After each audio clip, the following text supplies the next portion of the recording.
రాష్ట్ర బడ్జెట్ మధ్యాహ్నం 12కు అసెంబ్లీలో ప్రవేశపెట్టనున్న బట్టి విక్రమార్క మండలిలో సమర్పించనున్న మంత్రి శ్రీధర్ బాబు 2.95 లక్షల కోట్లతో 2024-25 ఓట్ ఆన్ అకౌంట్ బడ్జెట్ రాబోతుంది.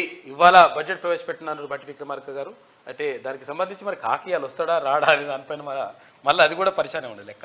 మొన్న సోమేష్ కుమార్ది 25.5 ఎకరాలు భూమి ఉండేది. మళ్ళీ రజత్ కుమార్ 52 ఎకరాలు ఉన్నాడంట బాలానగర్ లో, మహబూబ్ నగర్ జిల్లా. కొంటాడు మరి ఎందుకు కొన్నాడు? ఇయాలనే రాష్ట్ర బడ్జెట్ మధ్యాహ్నం 12కు అసెంబ్లీలో ప్రవేశపెట్టనున్న బట్టి విక్రమార్క మండలిలో సమర్పించనున్న మంత్రి శ్రీధర్ బాబు 2.95 లక్షల కోట్లతో 2024-25 ఓట్ ఆన్ అకౌంట్ బడ్జెట్ రాబోతుంది.